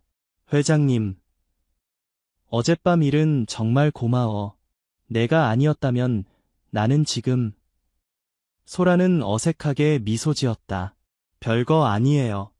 그냥 그게 옳은 일이라고 생각했어요. 도윤은 소라 앞에 앉았다. 소라야, 내가 본 그 남자에 대해 더 기억나는 게 있니? 어떻게 생겼는지, 무슨 말을 했는지. 소라는 잠시 생각에 잠겼다. 키가 크고 마른 체형이었어요. 검은 안경을 쓰고 있었고 머리는 짧게 깎았어요. 그리고 그녀는 갑자기 눈을 크게 떴다. 그가 서류 봉투를 들고 있었어요. 그 봉투에 정우석이라는 이름이 써 있었어요. 제가 분명히 봤어요. 도윤은 놀랐다. 정우석, 확실해. 소라는 고개를 끄덕였다. 네, 확실해요. 제가 글자는 잘 읽을 수 있거든요. 도윤은 즉시 준호에게 전화를 걸었다. 준호야, 정우석이라는 이름을 확인해봐. 소라가 그 남자의 서류 봉투에서 이 이름을 봤대. 준호는 즉시 조사에 착수하겠다고 약속했다. 통화를 마친 도윤은 다시 소라에게 집중했다. 소라야, 넌 어떻게 살아왔니? 가족은 어디 있어? 소라의 표정이 어두워졌다. 저는 고아예요. 부모님은 제가 5살 때 교통사고로 돌아가셨어요. 친척들이 저를 맡았지만 그들은 저를 잘 대해주지 않았어요. 그래서 10살 때 집을 나왔어요. 이후로는 거리에서 살았죠. 도윤은 가슴이 아팠다. 어린 나이에 그런 삶을 살아야 했다니. 학교는? 소라는 고개를 저었다. 처음에는 다녔어요. 하지만 집을 나온 후로는 어려웠어요. 도윤은 결심했다. 소라야, 넌 이제 안전한 곳에 있어야 해. 특히 정우석이라는 사람이 너를 찾을 수도 있으니까. 여기서 좀 더 지내는 게 어떨까? 미니 씨가 너를 잘 돌봐줄 거야. 소라는 망설였다. 하지만 제가 여기 있으면 미니 씨와 준호 씨에게 폐가 될 것 같아요. 전혀 그렇지 않아. 미니가 부드럽게 끼어들었다. 우리는 내가 여기 있어서 기뻐. 게다가 이 집은 너무 조용해서 좀 외로웠거든. 소라는 마침내 미소 지었다. 그럼 감사합니다. 도윤은 안도했다. 적어도 지금 소라는 안전했다. 이제 그는 서희의 행방과 정우석이라는 인물의 정체를 밝혀내야 했다. 도윤이 떠나기 전 소라가 그를 불렀다. 회장님, 조심하세요. 그들은 아직도 당신을 해치려 할 거예요. 도윤은 고개를 끄덕였다. 걱정 마, 소라야. 난 조심할게. 그날 밤 도윤은 다시 호텔로 돌아갔다. 그는 서희가 그들의 아파트에 돌아올 가능성이 있다고 생각했지만 경찰의 감시에도 불구하고 그녀의 흔적은 보이지 않았다. 그는 침대에 누워 천장을 바라보았다. 그의 머릿속은 수많은 의문으로 가득했다. 왜 서희는 그를 해치려 했을까? 정우석은 누구인가? 그리고 무엇보다 그의 가족에게 무슨 일이 일어나고 있는 걸까? 이틀 후 준호가 도윤에게 중요한 정보를 가지고 찾아왔다. 그들은 도윤의 호텔 스위트룸에서 만났다. 정우석에 대해 알아냈어. 준호가 말했다. 그는 5년 전까지 성진건설의 재무팀에서 일했던 직원이야. 하지만 회사 자금 횡령 혐의로 해고됐지. 도윤은 놀랐다. 정우석, 기억이 안 나는데. 대기업이니 모든 직원을 다 기억하긴 어렵지. 그는 중간 관리자 정도의 위치였고, 해고 과정은 인사팀에서 조용히 처리했어. 법적 조치 없이 그냥 내보낸 거지. 도윤은 이마를 찡그렸다. 그렇다면 그가 복수하려는 건가? 준호는 고개를 저었다. 단순한 복수라기보다는 더 복잡한 것 같아. 내가 조사한 바로는 정우석은 해고된 후 한동안 실업 상태였다가 최근에 작은 투자 회사를 차렸어. 그런데 이상한 건 그 회사의 자금 출처가 불분명하다는 거야. 그리고 서희와는 어떤 관계지? 준호는 태블릿을 꺼내 사진을 보여주었다. 이건 3개월 전 찍힌 사진이야. 서희 씨와 정우석이 강남의 한 카페에서 만나는 장면이야. 그리고 이건 한 달 전 그들이 호텔 로비에서 대화하는 모습이고. 도윤은 사진을 자세히 살펴보았다. 서희의 표정은 긴장되어 보였고 정우석은 무언가를 설명하는 듯했다. 이들이 단순한 만남 이상의 관계라고 생각하나? 도윤이 물었다. 준호는 신중하게 대답했다. 애인 사이 같지는 않아. 오히려 서희 씨가 압박받는 듯한 모습이었어. 그리고 더 중요한 정보가 있어. 서희 씨의 계좌에서 최근 6개월간 정우석의 회사로 상당한 금액이 이체된 흔적이 있어. 도윤의 눈이 커졌다. 서희가 정우석에게 돈을 주고 있었다고? 네. 추측컨대 정우석이 서희 씨의 무언가를 알고 있어서 협박했을 가능성이 높아. 그리고 그건... 준호는 말을 망설였다. 말해, 준호야. 아마도 재훈이의 사고와 관련이 있을 것 같아. 도윤은 충격을 받았다. 재훈이의 사고? 그건 교통사고였어. 어떤? 준호는 심호흡을 했다. 내가 경찰 기록을 다시 확인해봤어. 사고 당시 상황이 이상해. 목격자 진술이 불일치하고 몇몇 증거가 누락된 흔적도 있어. 무엇보다 사고 현장에서 발견된 차량은 서희 심영희의 차였어.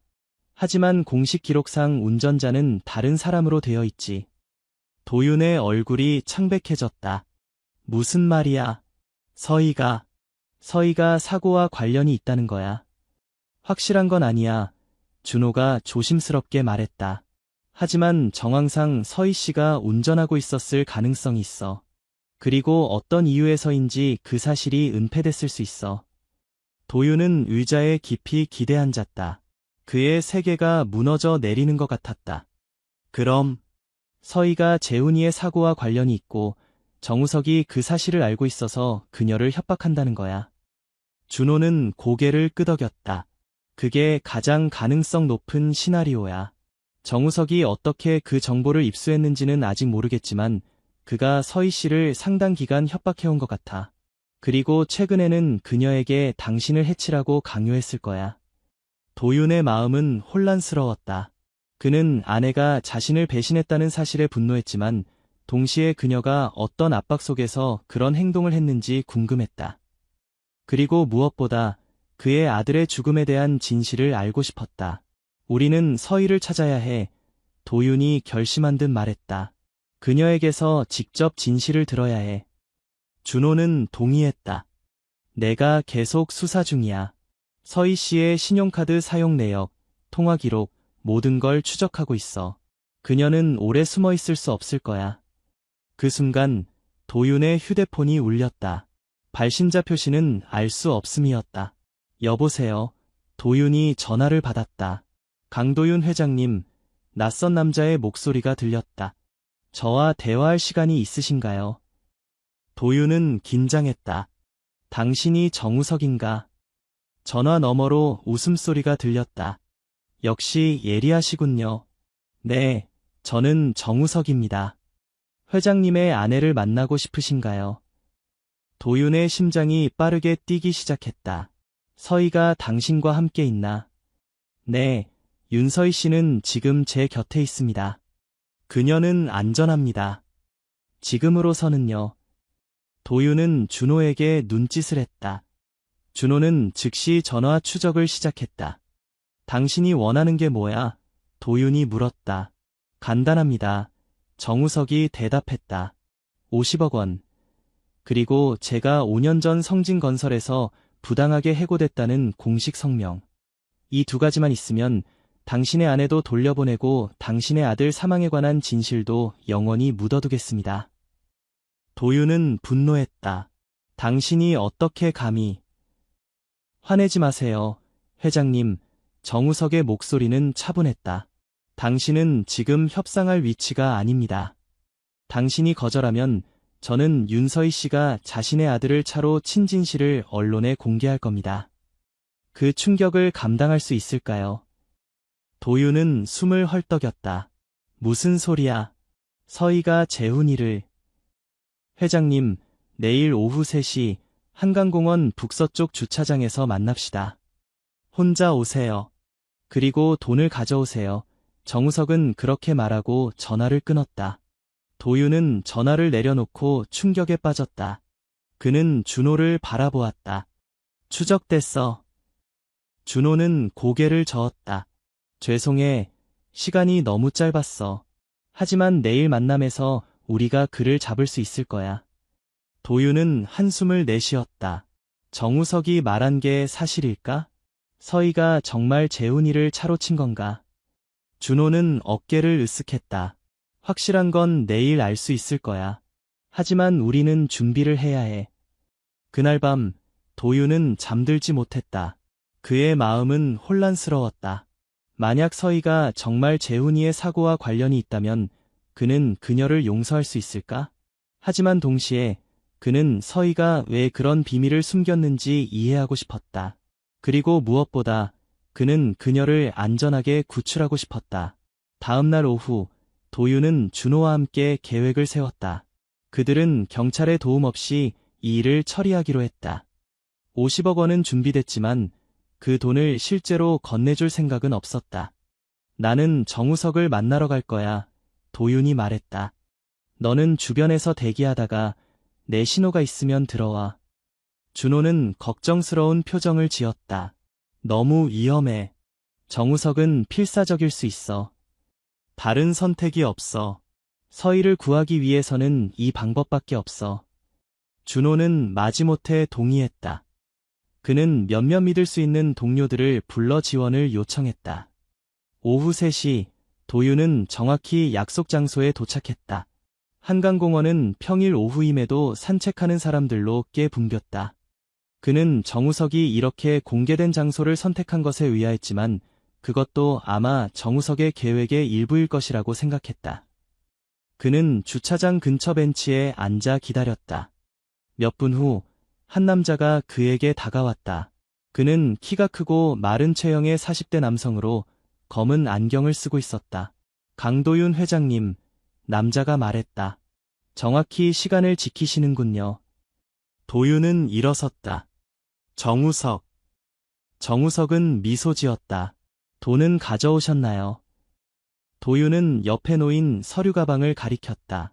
여기 있어. 이제 내 아내는 어디 있지? 정우석은 주변을 둘러보았다. 혼자 오셨나요? 당신이 요구한 대로야. 정우석은 고개를 끄덕였다. 좋습니다. 윤서희 씨는 저기 있어요. 그는 강변으로 향하는 길을 가리켰다. 걸어가면서 이야기합시다. 도윤은 그를 따라 걷기 시작했다. 그는 물 한 병을 꺼내 마시는 척하며 준호와 약속한 신호를 보냈다. 당신이 어떻게 서희와 재훈이의 사고에 대해 알게 됐지? 도윤이 물었다. 정우석은 느긋하게 대답했다. 우연이었습니다. 제가 해고된 후 저는 회사에 대한 정보를 수집하고 있었어요.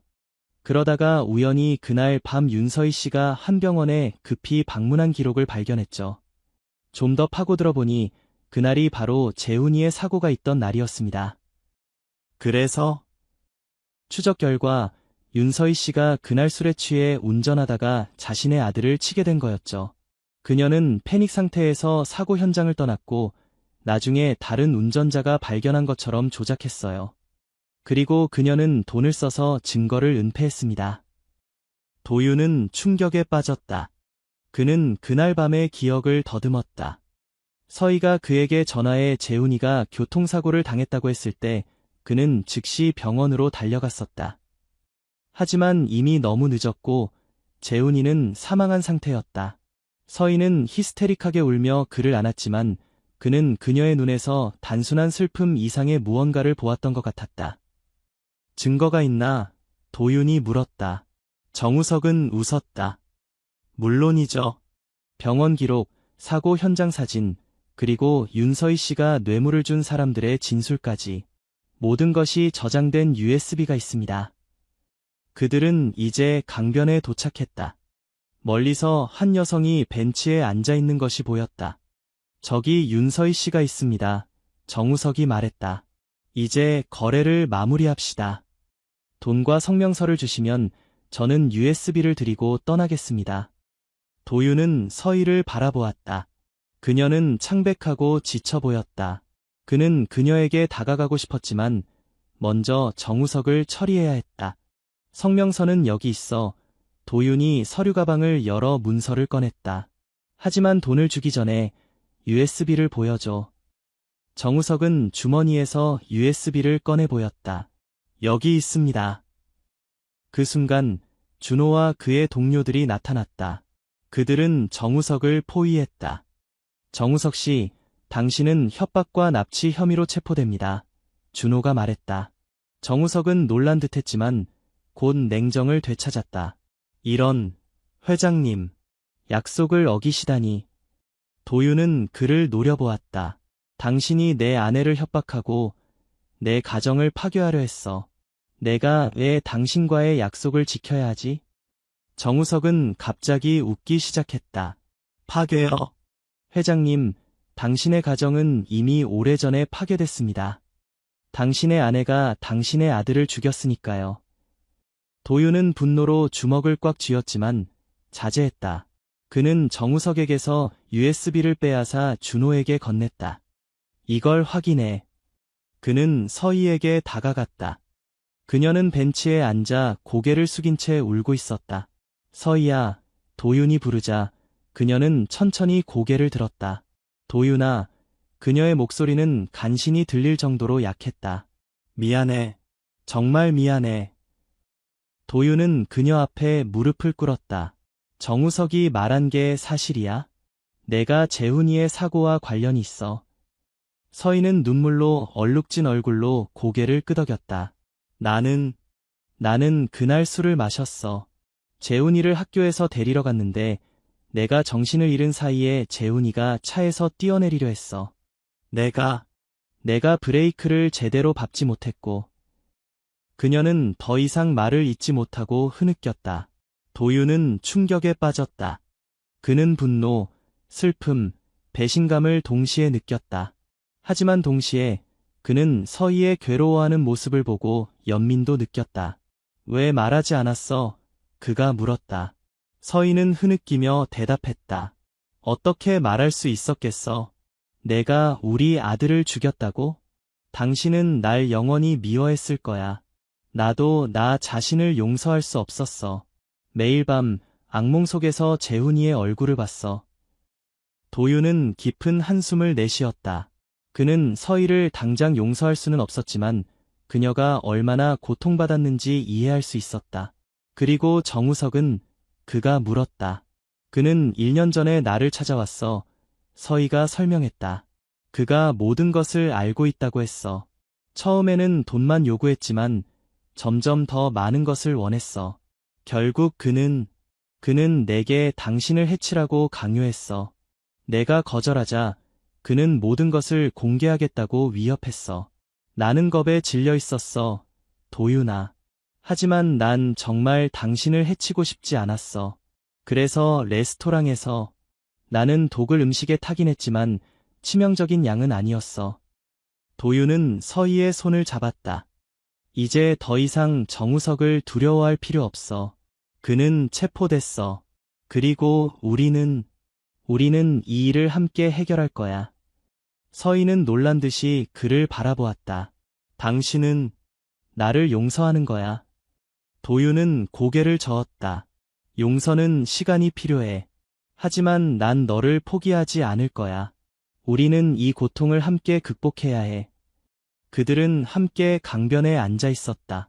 눈물이 그들의 얼굴을 적셨지만 그 눈물 속에는 슬픔만이 아닌 조금의 희망도 담겨 있었다. 2주 후 정우석은 협박, 납치, 살인 미수 등의 혐의로 기소되었다. 경찰의 조사 결과 그는 여러 기업인들을 협박해왔으며 그중 몇몇은 실제로 큰 금액을 지불했던 것으로 밝혀졌다. 서희도 조사를 받았다. 재훈이의 사고와 관련하여 그녀는 증거인멸과 허위 진술 혐의로 기소될 수 있었지만 도윤의 영향력과 그녀의 진심 어린 자백 덕분에 가벼운 처벌을 받게 되었다. 그녀는 집행유예와 사회봉사명령을 받았다. 도윤과 서희는 별거 중이었다. 도윤은 여전히 그녀의 행동을 완전히 용서하지 못했지만 그들은 서로를 이해하기 위해 노력하고 있었다. 두 사람은 정기적으로 심리 상담을 받으며 그들의 상처를 치유하기 위해 노력했다. 그리고 이 모든 혼란 속에서 소라라는 작은 소녀가 있었다. 소라는 여전히 준호와 미니의 집에서 지내고 있었지만 도윤은 정기적으로 그녀를 방문했다. 그는 소라의 용기와 진실성에 감사했고 그녀가 더 나은 삶을 살 수 있도록 돕고 싶었다. 소라야, 학교에 다니고 싶니? 어느 날 도윤이 물었다. 소라의 눈이 반짝였다. 정말요? 제가 학교에 갈 수 있을까요? 도윤은 미소 지었다. 물론이지. 내가 모든 준비를 해줄게. 내가 원한다면 나는 내가 다시 교육을 받고 꿈을 키울 수 있도록 도울 거야. 소라는 기쁨에 찬 표정으로 고개를 끄덕였다. 감사합니다, 회장님. 그리고 소라야, 도윤이 덧붙였다. 나를 회장님이라고 부르지 말고 그냥 도윤 아저씨라고 불러줘. 소라는 수줍게 미소 지었다. 네, 도윤 아저씨. 도윤은 소라의 서류 작업을 도왔고 곧 그녀는 특별 보충 수업을 받기 시작했다. 소라는 똑똑하고 열심히 공부하는 학생이었다. 그녀는 빠르게 기초 지식을 습득했고 선생님들은 그녀의 열정에 놀라워했다. 한편 서희는 자신의 행동을 반성하며 사회봉사활동에 전념했다. 그녀는 교통사고 피해자 가족들을 돕는 단체에서 일하기 시작했고 그곳에서 자신의 경험을 통해 다른 이들을 위로했다. 어느 날 도윤은 서희를 만나기 위해 그녀의 봉사활동 장소를 찾았다. 그녀는 아이들과 함께 그림을 그리고 있었다. 그녀의 얼굴에는 오랜만에 평화로운 미소가 띄고 있었다. 서희야, 도윤이 불렀다. 서희는 놀라서 고개를 들었다. 도윤아, 여긴 어쩐 일이야? 너와 이야기하고 싶어서. 그들은 근처 카페로 자리를 옮겼다. 도윤은 서희의 변화를 느낄 수 있었다. 그녀는 더 이상 부자연스럽게 행동하지 않았고 그녀의 눈에는 진정한 후회와 결의가 담겨 있었다. 요즘 어떻게 지내? 도윤이 물었다. 서희는 작은 미소를 지었다. 괜찮아. 봉사활동이 나에게 많은 도움이 돼. 다른 사람들을 돕는 것이 나를 조금 더 가볍게 만들어줘. 도윤은 고개를 끄덕였다. 소라가 학교에 다니기 시작했어. 서희의 눈이 반짝였다. 정말, 그 아이는 어때? 똑똑하고 열심히 해. 선생님들이 그녀의 진척에 놀라워하고 있어. 서희는 잠시 생각에 잠겼다. 내가 소라를 만날 수 있을까? 그 아이에게 사과하고 싶어. 도윤은 놀랐다. 물론이지. 소라도 너를 만나고 싶어 할 거야. 그들은 다음 주말에 함께 소라를 방문하기로 약속했다. 서희는 그 만남을 준비하며 긴장했지만 동시에 기대감도 있었다. 주말이 되자 도윤과 서희는 함께 준호의 집으로 향했다. 소라는 현관에서 그들을 기다리고 있었다. 그녀는 새 옷을 입고 머리를 단정하게 묶은 모습이었다. 도윤 아저씨, 소라가 밝게 인사했다. 그녀의 시선이 서희에게 향했고 그녀는 약간 긴장한 듯했다. 안녕하세요, 윤서희 여사님. 서희는 부드럽게 미소 지었다. 소라야, 안녕. 그냥 서희 이모라고 불러줘도 돼. 그들은 함께 준호의 정원에 앉았다. 미니가 차와 과자를 가져왔다. 소라야, 서희가 말을 시작했다. 내가 레스토랑에서 했던 행동에 대해 정말 미안해. 내가 도윤이의 목숨을 구했는데 나는 너를 심하게 대했어. 소라는 고개를 저었다. 괜찮아요. 서희 이모. 저는 이해해요. 이모는 두려웠을 거예요. 서희는 소라의 성숙한 대답에 놀랐다. 그래, 나는 정말 두려웠어. 하지만 그건 내 행동에 대한 변명이 될 수 없어. 내가 아니었다면 도윤이는 심각한 해를 입었을 거야. 나는 내게 정말 고마워. 소라는 미소 지었다. 저는 그냥 옳은 일을 했을 뿐이에요. 그들은 오후 내내 이야기를 나눴다. 소라는 학교에서 배운 것들과 새로운 친구들에 대해 열정적으로 이야기했다. 서희는 그녀의 이야기를 진심으로 들었고 때로는 조언을 해주기도 했다. 해가 지기 시작할 때 도윤과 서희는 떠날 준비를 했다. 문 앞에서 소라가 갑자기 서희를 껴안았다. 다음에 또 와주세요. 서희 이모, 소라가 말했다. 서희는 눈물을 참으며 소라를 안아주었다. 물론이지, 소라야. 꼭 다시 올게. 차 안에서 서희는 조용히 울기 시작했다. 내가 무슨 짓을 한 거지? 내가 얼마나 많은 것을 망치려고 했던 거야.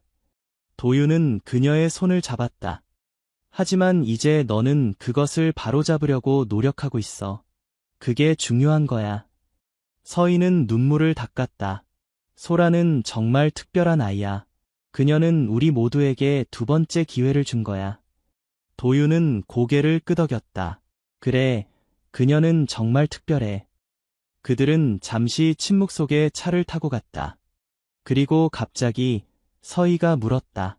도윤아, 우리도 다시 시작할 수 있을까? 도윤은 한숨을 내쉬었다. 나는 아직도 상처받았어, 서희야.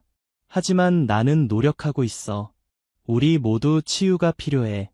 천천히 한 걸음씩 나아가 보자. 서희의 눈에 희망이 빛났다. 그래, 천천히, 함께. 몇 달이 지나고 계절이 변했다. 봄의 시작과 함께 도윤과 서희의 관계도 조금씩 회복되고 있었다. 그들은 아직 함께 살지는 않았지만 정기적으로 만나 대화를 나누었다. 상담사의 도움으로 그들은 서로의 감정을 더 솔직하게 표현하는 법을 배웠다. 소라는 학교에 완전히 적응했다. 그녀는 이제 정규 학교에 다니기 시작했고 성적도 우수했다.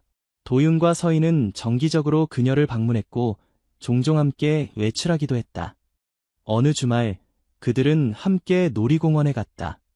소라는 신나게 이리저리 뛰어다녔고 도윤과 서희는 그녀의 행복한 모습을 바라보며 미소 지었다. 도윤 아저씨, 서희 이모, 이것 좀 보세요. 소라가 큰 인형을 가리키며 외쳤다.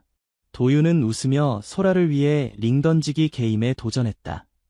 몇 번의 시도 끝에 그는 소라가 원하는 인형을 따낼 수 있었다.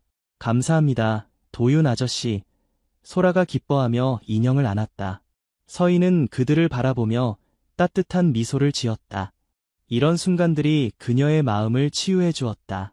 과거의 실수와 비밀들이 그녀를 괴롭혔지만 이제 그녀는 용서와 새로운 시작의 가능성을 믿기 시작했다.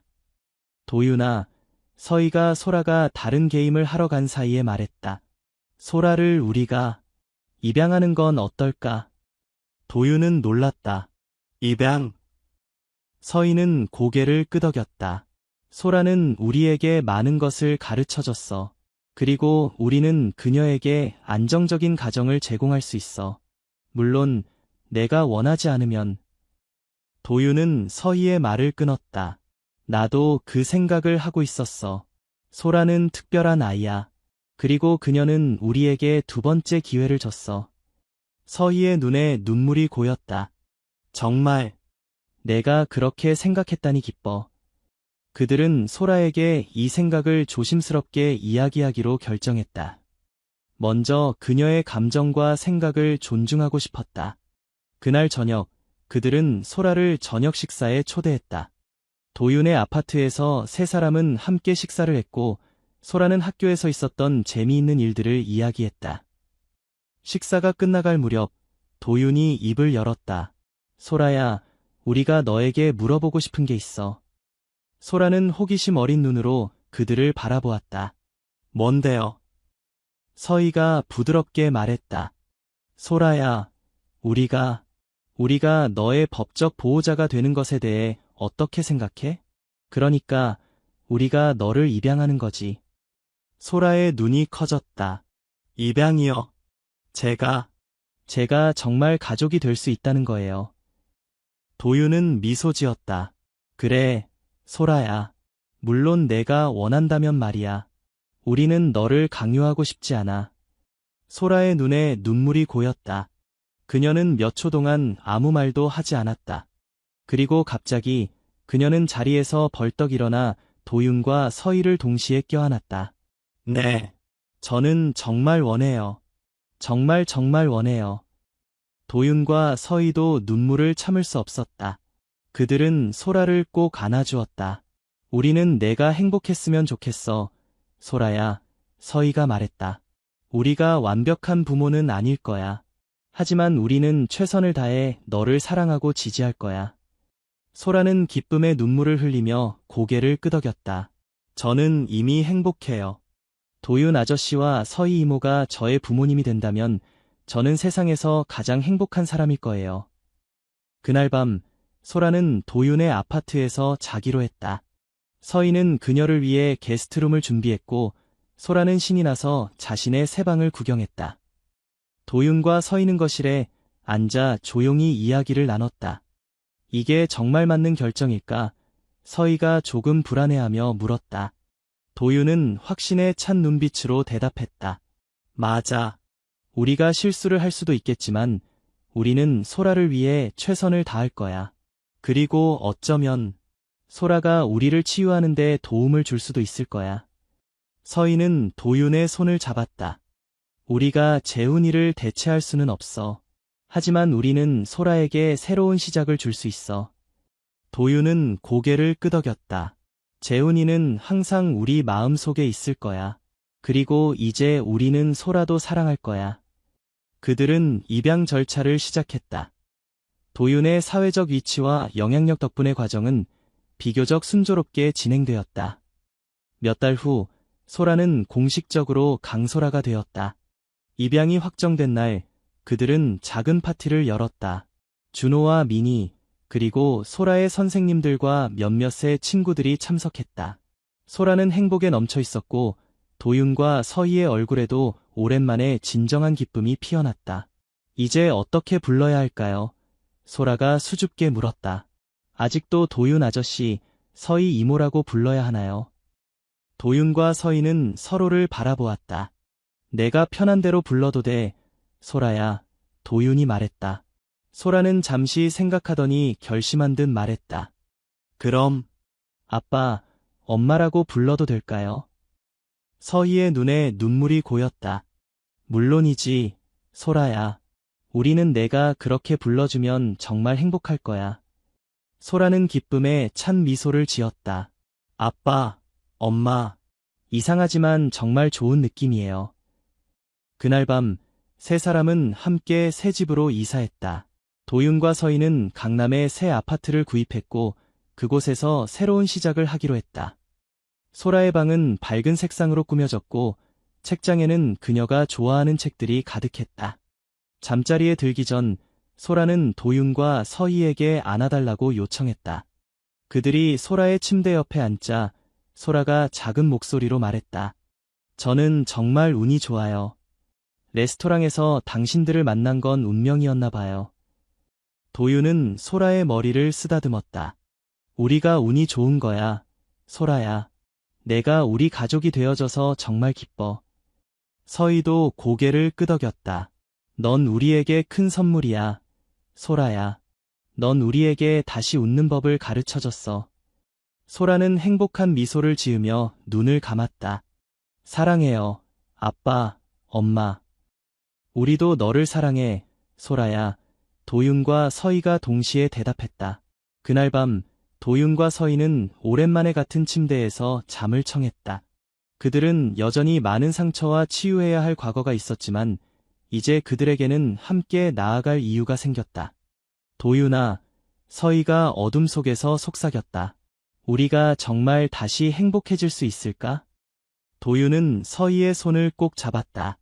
이미 우리는 행복해지고 있어. 소라와 함께 우리는 새로운 가족이 되었어. 서희는 미소 지었다. 그래, 우리는 이제 가족이야. 창밖으로 서울의 밤하늘은 무수한 별들로 빛나고 있었다. 마치 새로운 시작을 축복하는 것처럼. 1년이 지났다.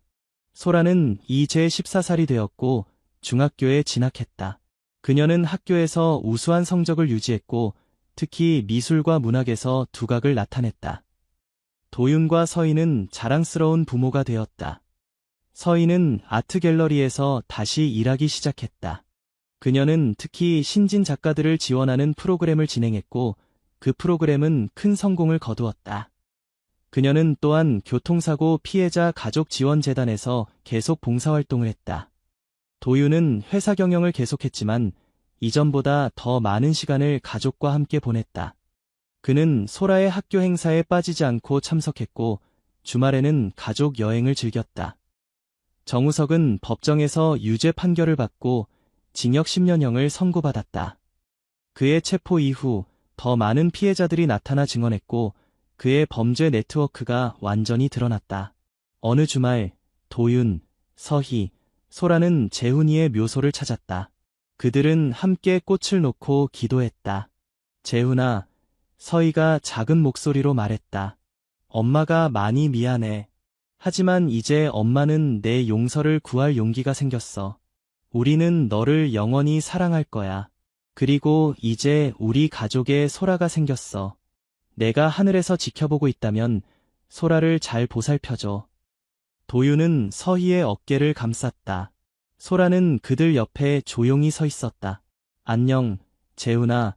소라가 작은 목소리로 말했다. 나는 소라야. 너의 부모님이 이제 나의 부모님이 되어주셨어. 나는 내가 어떤 아이였는지 많이 들었어. 너는 정말 멋진 아이였나 봐. 나는 너를 대신할 수 없지만 내 부모님을 행복하게 해드리기 위해 최선을 다할게. 서희는 소라를 꼭 안아주었다. 고마워, 소라야. 묘소를 떠나면서 소라는 도윤과 서희의 손을 잡았다. 그들은 이제 가족이었다. 상처와 비밀, 그리고 슬픔을 통해 함께 성장한 가족. 가자, 도윤이 말했다. 우리 집으로. 서희와 소라는 미소를 지으며 고개를 끄덕였다. 그들 앞에는 새로운 장이 펼쳐지고 있었다. 레스토랑에서의 그 운명적인 저녁, 한 용감한 소녀의 외침이 한 가족의 운명을 바꾸었다. 그것은 슬픔과 배신, 그리고 비밀로 시작된 이야기였지만 결국 용서와 치유, 그리고 새로운 시작으로 끝을 맺었다. 소라, 서희, 그리고 도윤은 각자의 상처를 안고 있었지만 이제 그들은 함께 그 상처를 치유하며 앞으로 나아가고 있었다. 그들의 이야기는 인생이 얼마나 예측할 수 없고 때로는 가장 어두운 순간에서도 희망의 빛이 찾아올 수 있다는 것을 보여주었다. 한 소녀의 용기 있는 외침, 먹지 마세요. 당신의 아내가 독을 탔어요. 라는 그 한마디가 세 사람의 삶을 영원히 바꾸어 놓았다. 때로는 가장 예상치 못한 순간에 가장 예상치 못한 사람으로부터 구원이 찾아오는 법이다. 그리고 그들은 이제 알고 있었다. 진정한 가족은 혈연만으로 형성되는 것이 아니라 서로에 대한 이해와 용서, 그리고 무조건적인 사랑으로 만들어진다는 것을. 서울의 밤하늘 아래 그들의 새로운 이야기가 시작되고 있었다.